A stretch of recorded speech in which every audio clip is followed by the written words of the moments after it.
Hello, hello Salem, j'espère que vous allez bien. Je suis ravie de vous retrouver aujourd'hui pour une nouvelle vidéo. Et dans cette vidéo, je vous montre tous mes préparatifs pour le mois du Ramadan. Donc je sais que la vidéo de l'année dernière vous a énormément plu. Donc je me suis dit que cette année, j'allais également vous partager tout ce que j'ai préparé pour ce Ramadan. Donc pourquoi je fais toutes ces préparations? C'est tout simplement pour éviter de perdre trop de temps en cuisine puisque ce n'est pas une priorité pendant le Ramadan.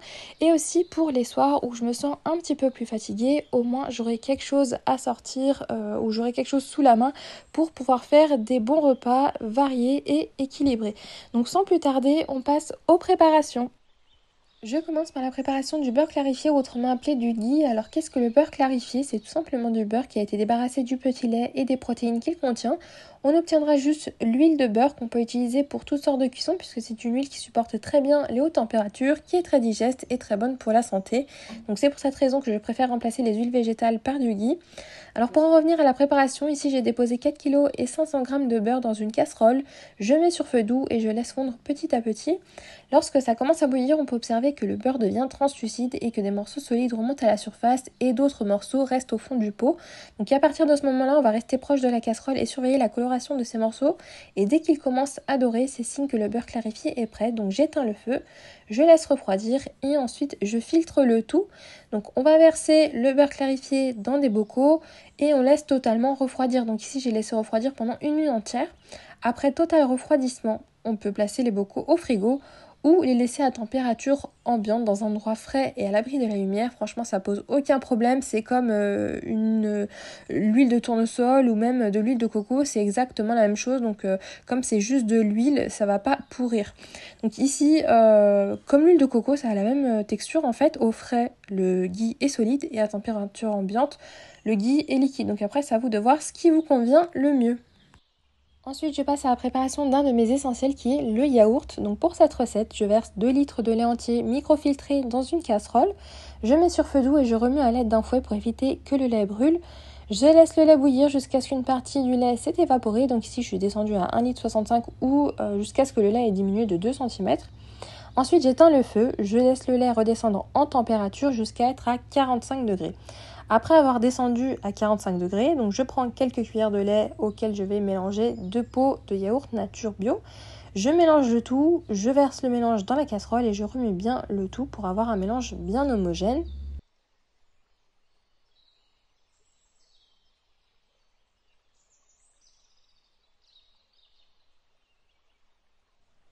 Ensuite, je mets le lait dans un pichet pour éviter d'en mettre partout lorsqu'il va falloir verser le lait dans les bocaux.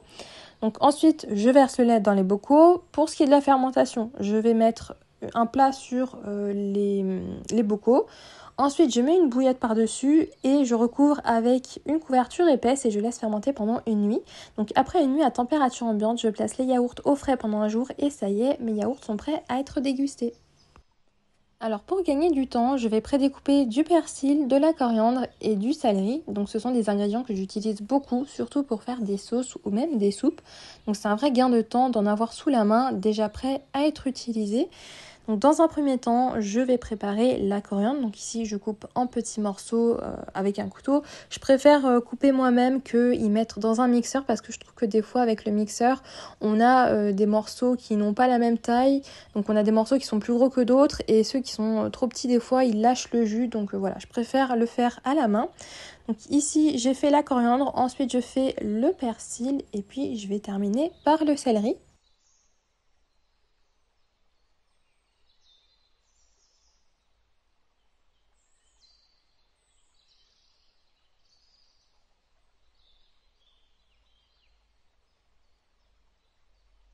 Alors concernant la préparation du céleri, personnellement je garde juste les branches et je retire les feuilles. Donc je sais pas trop quoi faire avec les feuilles, donc généralement je ne les utilise pas. Mais si jamais vous avez des idées de recettes dans lesquelles je peux les utiliser, n'hésitez pas à m'en faire part en commentaire, comme ça au moins je pourrai leur trouver une utilité. Alors ici, je note chaque nom sur les sacs de congélation, surtout pour les herbes, donc la coriandre et le persil, puisque une fois que c'est congelé, on a du mal à y reconnaître, donc du coup, je préfère y noter sur le sachet. Donc je place le céleri dans les sachets, je fais pareil avec le persil et la coriandre. Donc en tout, ça me fait un sac de céleri, 3 sacs de persil et 2 sacs de coriandre. Donc voilà, ça me donne tout ça, et puis maintenant, il ne manque plus qu'à y placer au congélateur. Pour la prochaine préparation, j'ai fait des nems. Donc pour cette recette, vous aurez besoin de 250 g de vermicelle de riz réhydraté, 2 filets de poulet, des feuilles de samosa, 40 g de champignons noirs réhydratés, 4 oignons verts, 2 carottes, 120 g de pousse haricot mango, de la colle alimentaire, 2 œufs, 6 cuillères à soupe de sauce soja salée, 1 cuillère à soupe de sauce poisson, 2 cuillères à café et demie de sel, une demi-cuillère à café de poivre et 1 cuillère à café d'oignon en poudre. Alors pour ce qui est des vermicelles de riz ainsi que des champignons noirs, je les ai réhydratés pendant 10 minutes dans de l'eau bien bouillante. Pour ce qui est des vermicelles de riz, donc je les ai coupés en petits morceaux à l'aide d'un ciseau et ensuite j'ai rajouté tous les ingrédients dans un bol. Donc ici j'ai rajouté les vermicelles, le poulet que j'ai coupé en cubes, les haricots mango, les carottes, les oignons verts, le champignon noir, les champignons noirs, l'œuf ainsi que l'assaisonnement. Donc ensuite je mélange bien le tout pour être sûr que la farce soit bien mélangée et je passe au façonnage des nems. Je prends une feuille de samosa, donc je la dispose de sorte à ce que ça fasse comme un losange. Ensuite, je place de la farce, je rabats les côtés vers le centre, donc de gauche à droite et le côté à droite de droite vers le centre. Ensuite, j'enroule vers le haut, donc je serre bien pour éviter qu'il y ait trop d'air dans le nem. Puis ensuite, je vais venir mettre de la colle alimentaire, donc c'est tout simplement de la farine mélangée à de l'eau. Et comme ça permet d'éviter que le nem s'ouvre pendant la cuisson.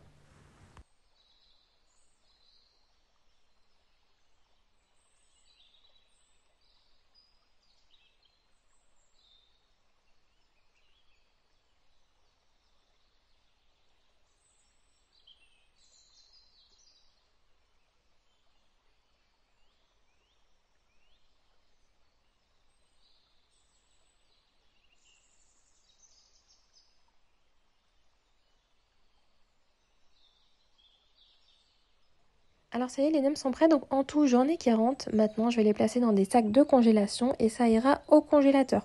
Donc le jour J, lorsque je voudrais en manger, j'aurai plus qu'à en sortir quelques-uns.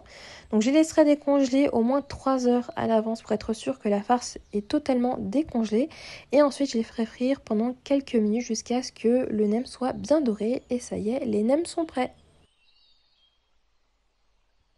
Pour la prochaine préparation, j'ai fait des rouleaux de légumes. Donc pour ce qui est des ingrédients, j'ai utilisé un demi-chou blanc, 2 carottes, 2 poivrons rouges, une courgette, 4 oignons verts, 130 g d'haricots mango, un filet de poulet, 4 cuillères à soupe de sauce soja, des feuilles de samosa, des filets d'huile de sésame, du sel, du poivre et quelques pincées d'oignons en poudre. Donc ici, j'ai complètement oublié de vous montrer le début, mais j'ai tout simplement fait revenir le poivron rouge, la carotte et l'ail pendant quelques minutes dans de l'huile. Ensuite, j'ai rajouté le chou blanc, donc je le mélange pendant quelques minutes. Vous verrez qu'il va commencer à lâcher de l'eau.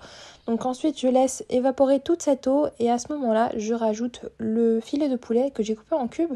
Donc j'assaisonne tout simplement avec du sel, du poivre et de l'oignon en poudre.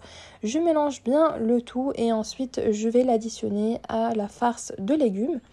Donc je mélange le tout, je fais revenir aussi pendant quelques minutes, puis je vais ajouter les tranches de courgettes.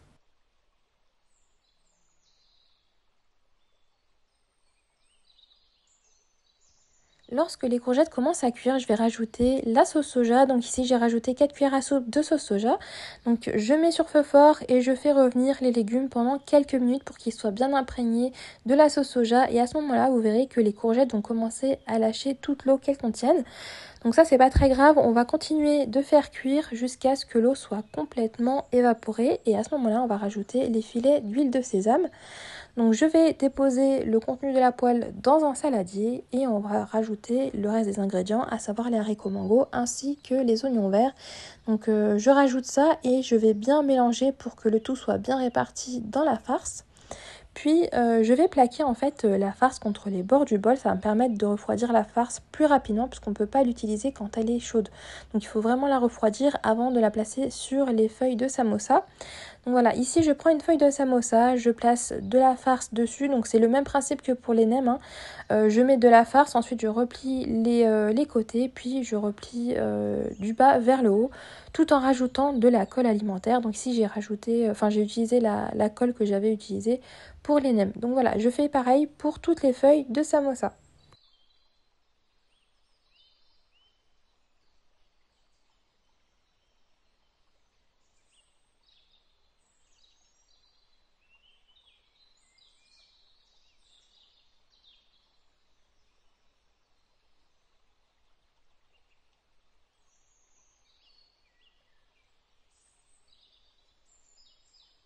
Alors ça y est, tous les rouleaux de légumes sont prêts, donc maintenant je vais les placer dans des sacs de congélation qui iront au congélateur.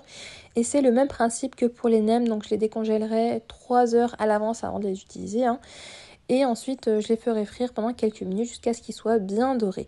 Donc j'aime bien ce genre de rouleau de légumes parce que si jamais je suis un peu fatiguée et que je ne veux pas faire un repas trop élaboré, j'ai juste à sortir des rouleaux de légumes et ça me fera un repas un peu complet puisqu'ils contiennent beaucoup de légumes. Avec une salade, ça ira très très bien.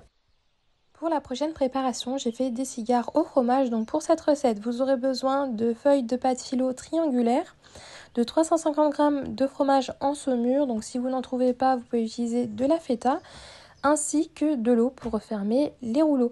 Donc je commence par émietter le fromage très finement. Il ne faut absolument pas qu'il y ait de gros morceaux, sinon ça risque de déchirer la pâte lorsqu'on va vouloir faire les rouleaux.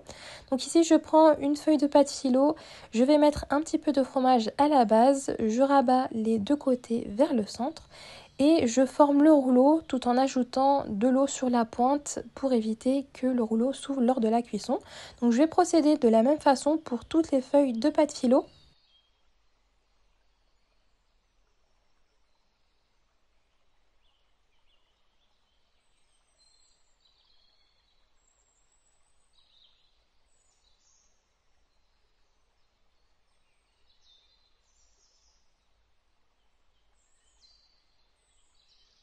Alors ça y est, tous les cigares au fromage sont prêts, donc maintenant je vais les congeler. Alors pour le jour J, je les mettrai à décongeler 15 minutes avant de les utiliser, tout simplement parce que ce sont des rouleaux qui décongèlent assez rapidement dû au fait que la pâte philo est vraiment très très fine. Donc voilà, je les mettrai à décongeler et ensuite je les ferai frire dans un petit fond d'huile. Soit je les ferai frire ou soit je les mettrai au four, hein, ça sera en fonction de l'envie du jour. Ensuite, pour la prochaine préparation, j'ai fait des manteaux, donc ce sont des raviolis turcs. Et pour cette recette, vous aurez besoin d'1 kg de farine, de 3 œufs, de 400 ml d'eau, de 2 cuillères à café de sel, de 400 g de viande hachée, de 2 oignons, d'une cuillère à café de sel, d'une cuillère à café de poivre et une demi-cuillère à café de paprika fumé. Donc je commence par préparer la farce. Alors ici dans un bol, j'ai ajouté la viande hachée avec les 2 oignons que j'ai passés au hachoir pour que ça fasse un peu comme une purée d'oignons. Ensuite, je rajoute tout l'assaisonnement, donc le poivre, le sel ainsi que le paprika fumé. Je mélange bien et ensuite j'y place au frigo pendant que je m'occupe de la pâte à raviolis. Dans un bol, je verse la farine. Ensuite, à côté, je vais faire un petit mélange liquide pour dissoudre le sel. Donc ici, je rajoute un petit peu d'eau dans un bol. Je rajoute également les 2 cuillères à café de sel que je vais venir dissoudre dans l'eau. Ensuite, je vais y ajouter les 3 œufs, donc je vais les battre pendant quelques minutes, juste pour avoir un mélange plus homogène. Alors dans le bol où se trouve la farine, je vais faire un petit puits et je vais y verser le mélange qu'on a fait juste avant. Donc je pétris pendant quelques minutes et j'additionne petit à petit l'eau qui me reste dans le pichet.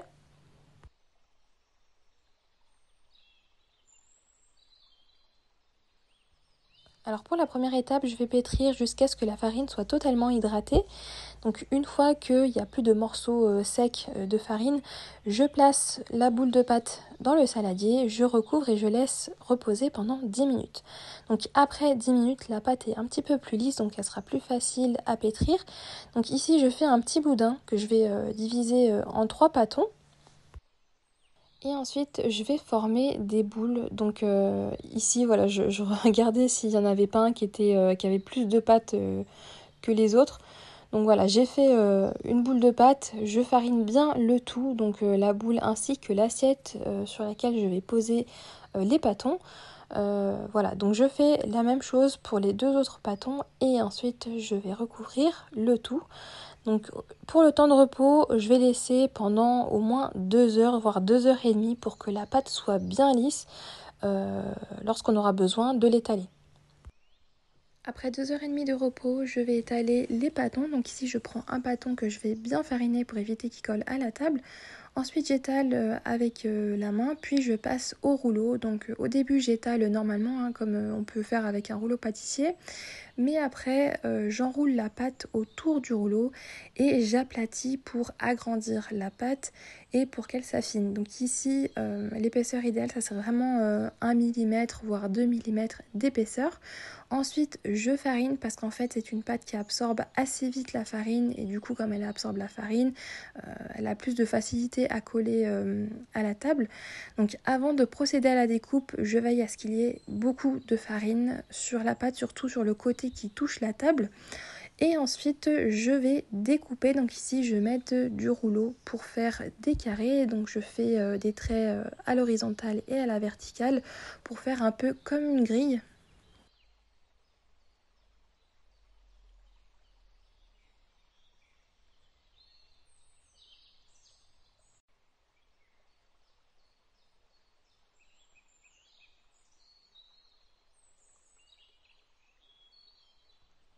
Alors ensuite, je vais y rajouter un petit morceau de farce. Donc c'est tout simplement la viande qu'on a fait mariner avant de préparer la pâte. Donc j'en mets un petit peu sur chaque petit carré et ensuite je vais procéder au façonnage des raviolis. Alors pour les raviolis, ici je prends un morceau de pâte que je vais rabattre vers le haut. Ensuite j'appuie de chaque côté de la boulette et je joins les deux côtés. Donc je ne sais pas trop comment expliquer, mais voilà. Je pense qu'au niveau du visuel ça sera beaucoup plus facile à comprendre. Donc voilà, je vous laisse avec le pliage des raviolis. Une fois que j'ai terminé de façonner les raviolis, je les place sur une plaque. Donc pendant que je m'occupe d'un autre pâton, je place ces raviolis au congélateur et ensuite je les mets dans des sacs de congélation. Donc pour l'utilisation, moi je les mets dans des soupes ou je les cuis comme telles. Par-dessus, je rajoute de la sauce yaourt avec de l'ail et un petit peu de beurre avec des épices. C'est vraiment très très bon. Alors il me restait de la farce à raviolis, donc ici je vais faire des petites boulettes. Donc j'ai ajouté de la viande hachée ainsi que du sel et j'ai mélangé le tout. Donc c'est normal si la viande a une couleur marron, c'est tout simplement parce qu'il y a de l'oignon à l'intérieur. Donc ensuite je vais mettre la viande hachée dans une poche à douille et je vais faire des sortes de petits boudins pour faire des petites boulettes. Donc je viendrai couper le tout avec un couteau. Donc ici voilà, j'ai eu un petit peu de mal parce que c'est quand même assez dur d'enlever la viande hachée. Donc voilà, j'ai fait des sortes de petits boudins et ensuite des petits rouleaux pour être sûr que la viande soit bien répartie et que toutes les boulettes soient de même taille. Donc voilà, maintenant je coupe à l'aide d'un couteau et ensuite je vais pouvoir façonner les boulettes.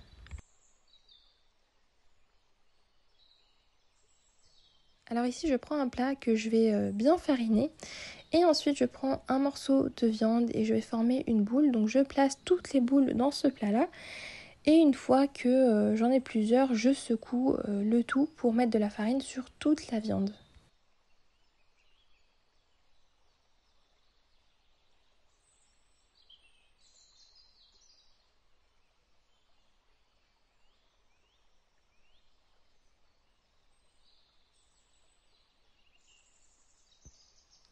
Alors ici j'avais plus de place sur la plaque ronde, donc j'ai tout mis sur une plaque rectangulaire et j'ai roulé toutes les boulettes dans la farine et je vais placer cette plaque dans le congélateur. Donc une fois que tout est bien congelé, je mets les boules dans une passoire et j'enlève l'excédent de farine, puis je place tout ça dans des sacs de congélation.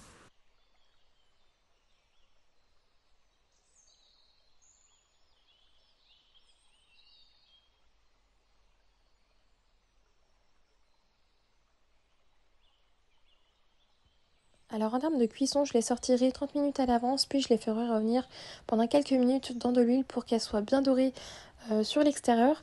Et ensuite, je les mettrai dans les soupes pour continuer la cuisson.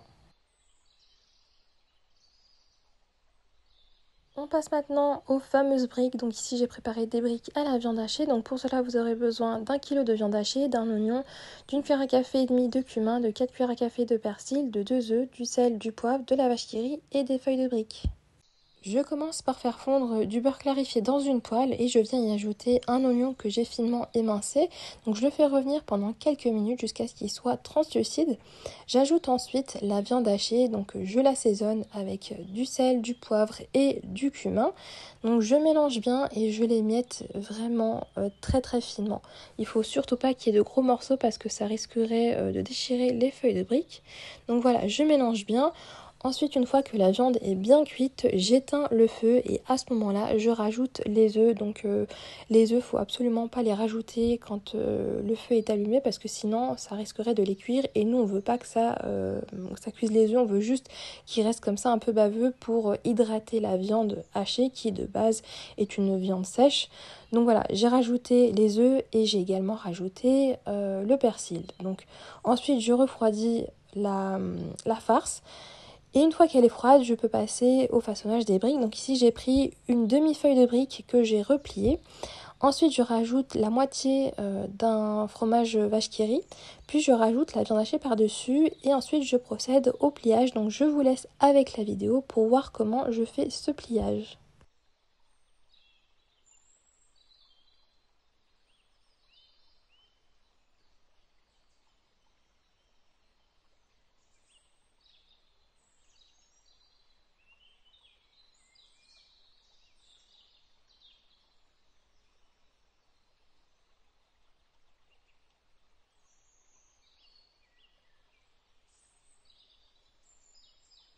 Après avoir terminé de faire les briques à la viande hachée, je passe aux briques poulet et légumes. Donc pour cette recette, vous aurez besoin de 2 filets de poulet, d'un oignon, d'un demi-poivron rouge et d'un demi-poivron vert, d'une poignée d'olives vertes coupées en tranches, de 70 g d'emmental, de 360 g de pommes de terre, de 2 cuillères à café de persil, d'une cuillère à café et demie de cumin, une cuillère à café de ras el hanout, d'une demi-cuillère à café d'ail en poudre, du sel, du poivre, 4 morceaux de vache qui rit et enfin des feuilles de briques. Alors je commence par faire fondre du beurre clarifié dans une poêle bien chaude. Ensuite je viens y ajouter l'oignon et les moitiés de poivrons, donc le poivron vert et le poivron rouge. Donc ici j'ai coupé des morceaux très très petits pour la farce, il faut éviter de mettre des trop gros morceaux. Donc voilà, j'ai fait le plus petit possible. Ensuite je les fais revenir pendant quelques minutes jusqu'à ce que les poivrons soient bien cuits et je vais rajouter le poulet. Donc j'ajoute le poulet et avant de le mélanger ou de le cuire totalement, je vais ajouter les épices. Donc le ras el hanout, le cumin, le sel, le poivre. Donc je fais cuire légèrement le poulet et là je rajoute l'ail en poudre. Je mélange bien le tout et ensuite j'ajoute de la vache qui rit. Donc ici j'ai utilisé 4 morceaux de vache qui rit. J'ajoute également les morceaux d'olive verte ainsi que le persil. Je mélange bien le tout. Et j'ajoute les pommes de terre. Donc les pommes de terre, en fait, je les ai pré-cuites et je les ai coupées en cubes pour que ça aille plus vite. Et donc je fais revenir le tout et j'écrase légèrement les pommes de terre pour que ça fasse un peu comme une purée. Je termine par ajouter l'emmental et ensuite je fais refroidir la farce. Donc pour ce qui est des briques, c'est exactement le même principe que pour les briques à la viande hachée, donc que j'ai fait juste avant. Donc voilà, je vous laisse avec le pliage pour voir comment je procède.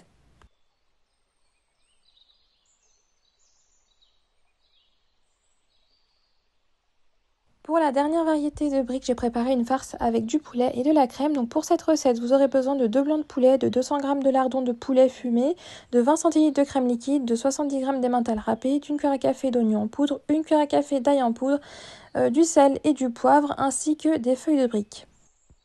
Alors je commence par faire revenir pendant quelques minutes les lardons et dès qu'ils commencent à cuire, je vais rajouter le blanc de poulet. Donc ici je l'ai coupé en cubes. Je vais l'assaisonner avec de l'ail en poudre ainsi que de l'oignon en poudre et le poivre. Donc je rajoute le sel juste à la fin parce qu'en fait on a beaucoup d'ingrédients qui sont déjà salés. Donc les lardons qui le sont déjà ainsi que le fromage râpé. Donc je vérifierai le sel à la fin. Si jamais il y en a besoin, j'en rajouterai un petit peu. Donc une fois que le poulet est bien cuit, je vais rajouter de la crème liquide. Donc ici j'ai utilisé de la crème liquide entière. Je trouve que c'est meilleur. C'est beaucoup plus crémeux. Ensuite, je rajoute les cubes de pommes de terre, donc ce sont des pommes de terre que j'ai cuit à l'avance. Et je termine par rajouter l'emmental. Donc je mélange bien le tout jusqu'à ce que le fromage soit bien fondu. Je goûte et si ça manque pas de sel, je place tout ça dans un bol et je laisse refroidir avant d'utiliser. Donc pour la brique, c'est exactement le même principe que les deux autres variétés que j'ai fait précédemment. Donc voilà, je replie tout le temps la feuille sur elle-même et ensuite je scelle la fin. Donc je mets le dernier morceau de feuille dans la petite poche qui se trouve à l'arrière de la brique. Alors ça y est, j'ai enfin terminé de faire toutes les briques. Franchement, ça m'a pris énormément de temps. Mais c'est pour cette raison que je préfère prendre tout le temps qu'il faut et les faire avant le ramadan qu'en faire pendant le ramadan et perdre inutilement mon temps. Donc voilà, je les fais à l'avance, je les congèle et ensuite je les sors 30 minutes avant pour qu'elles décongèlent. Et ensuite je les fais frire ou sinon je les passe au four. Pour la prochaine recette, j'ai fait une sauce piquante qui accompagnera les nems. Donc pour cela, vous aurez besoin de 145 ml d'eau, 145 ml de vinaigre, 145 g de sucre, une demi-cuillère à café de sel, 4 gousses d'ail, une cuillère à café de piment fort en paillettes et 2 cuillères à soupe de maïzena mélangées à 4 cuillères à soupe d'eau. Donc dans une poêle, je vais ajouter l'eau ainsi que le vinaigre. Puis j'ajoute également le sucre, donc je mélange bien le tout jusqu'à ce que le sucre soit bien dissous dans le vinaigre et l'eau. Ensuite je mets sur feu doux et je vais ajouter le reste des ingrédients, donc l'ail ainsi que le piment en paillettes et le sel. Donc je mélange bien pendant quelques minutes et je fais cuire pendant je dirais à peu près 5 minutes. Après 5 minutes de cuisson, j'éteins le feu et ensuite je viens y ajouter le mélange de maïzena et d'eau. Donc je l'ajoute progressivement et en fait ça va permettre d'épaissir la sauce. Donc une fois que j'ai bien mélangé avec le fouet, je rallume le feu et je mets sur feu doux. Et ici je mélange continuellement jusqu'à ce que la sauce soit bien épaisse. Donc là vous voyez la sauce a très bien épaissi sauf qu'en fait elle était trop épaisse. Donc j'ai rajouté de l'eau pour qu'elle soit un petit peu plus liquide.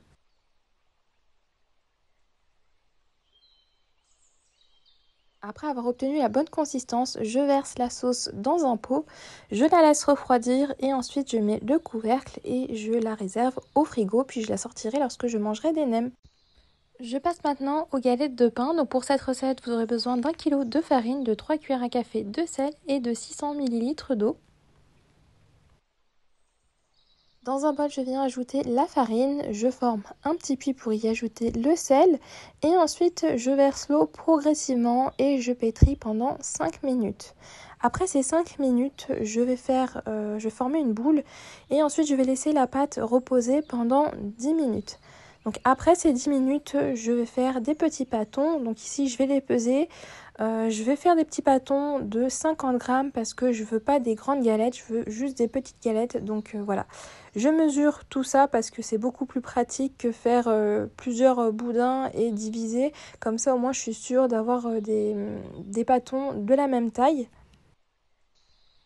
Après avoir pesé tous les pâtons, je vais former des boules et ensuite je vais les fariner. Donc c'est vraiment important qu'il y ait de la farine partout en fait parce que ça va éviter que les pâtons collent au plat. Donc on veille à ce qu'il y ait assez de farine.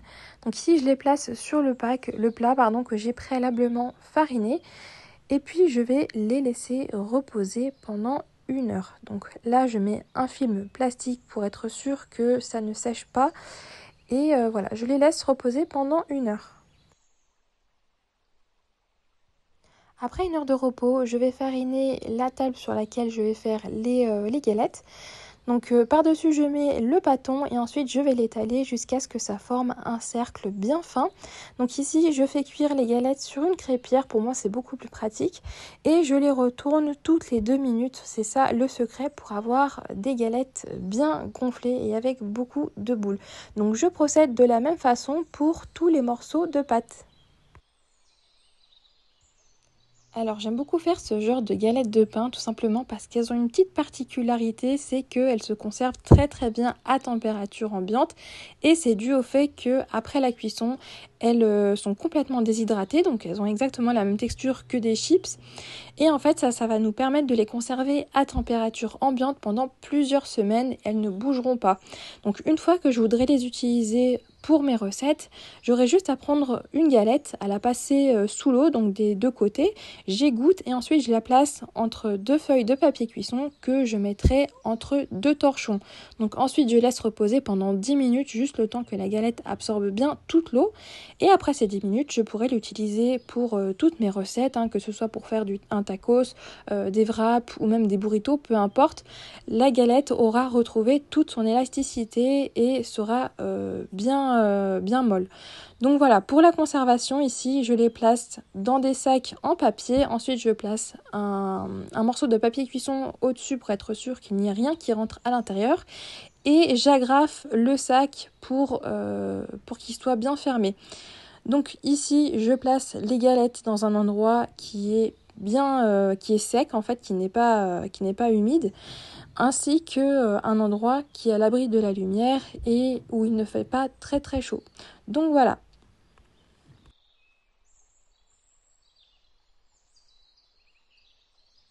Pour la dernière préparation de cette vidéo, je me suis occupée des légumes secs. Donc je vais les faire tremper à l'avance. Donc ici, je mets des haricots blancs dans un bol. Ensuite, dans un autre bol, je mets des pois chiches. Et dans un dernier bol, je rajoute les haricots noirs. Donc je les fais tremper pendant une nuit ou 2 jours si jamais vous voulez faire plus longtemps. Par contre, il faudra bien changer l'eau plusieurs fois par jour. Ensuite, une fois qu'ils sont bien réhydratés, je les place dans des sacs de congélation, je les referme et ensuite ça va direction le congélateur.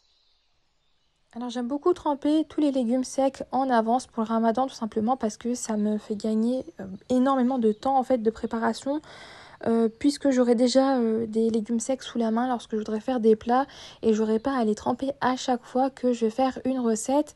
Et même il y a des fois où on oublie complètement de les tremper, donc au moins je sais que là je suis tranquille. Donc là je referme tous les sacs, j'aplatis bien, comme ça me permet de gagner de l'espace dans le congélateur et c'est beaucoup plus facile pour séparer les légumes secs entre eux. On arrive à la fin de cette vidéo, j'espère qu'elle vous aura vraiment plu et qu'elle vous aura donné des idées de recettes pour faire des préparatifs pour le ramadan. Donc d'ici la prochaine vidéo, je vous souhaite de passer une très très belle journée, prenez bien soin de vous et à bientôt.